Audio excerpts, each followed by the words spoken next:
India's budget 2026 to 2027 is not just about numbers. It's a roadmap to Vikasit Bharat, moderate inflation, sustained growth, fiscal discipline, and a bold vision for every citizen.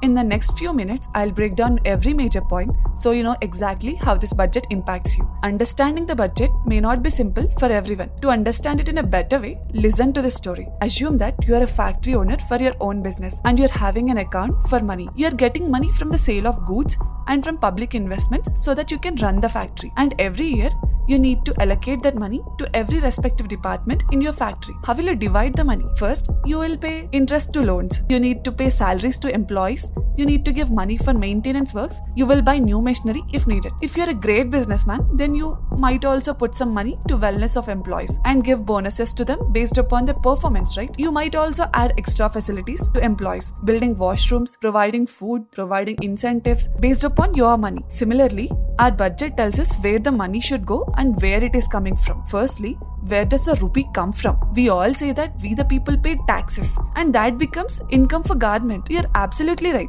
But do you know what taxes contribute more? Listen to this. We will get 21% from income taxes, 18% from corporate tax, 15% from GST, 10% from non-tax revenues, 4% from customs, 6% from union excise duties, 2% from non-debt capital receipts. Non-debt capital receipts are assets, sales, loan recoveries from the government. 24% from borrowing and other liabilities. Non-tax revenues are those which are collected as fees and fines from the government. This year, according to the taxes listed above, total budget this year is 53.47 lakh crores. Government divides it into two different types, revenue expenditure and capital expenditure. Revenue expenditure is set 41.25 lakh crore, wherein capital expenditure is set to 12.22 lakh crore. For people who don't know what is revenue expenditure and capital expenditure, revenue expenditure is the money a business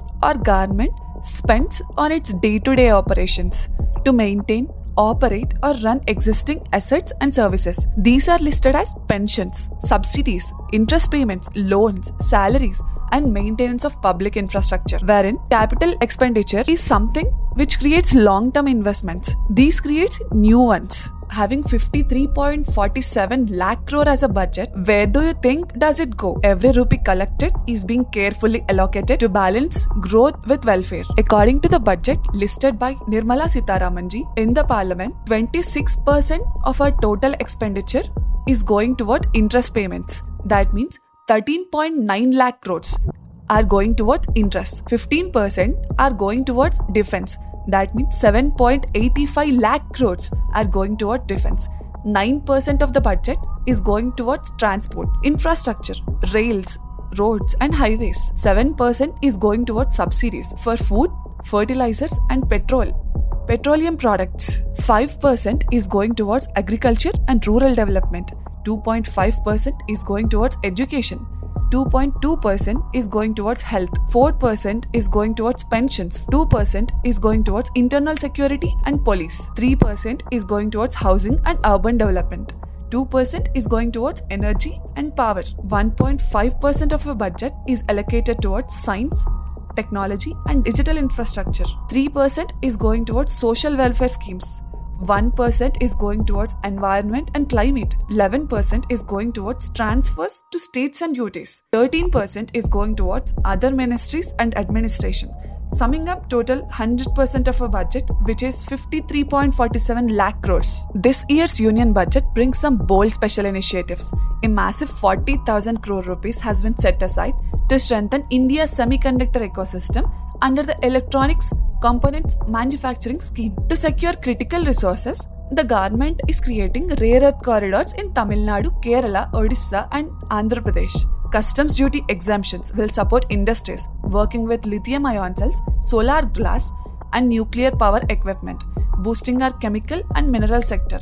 On the agricultural front, the new PM Dhan Dhanya Krishi Yojana will target low productivity districts to raise farm output, and trying it all together is a theme of Yuva Shakti, with a strong push for skill development and education, empowering India's youth to lead the next phase of growth. This budget is ambitious yet disciplined. It invests in manufacturing, empowers MSMEs, boosts services, strengthens agriculture, and builds infrastructure, all while keeping fiscal deficit and stability intact. India is not just preparing for 2026 to 2027, it's preparing for 2047, and that's why this budget matters to you. Please do follow for more such content.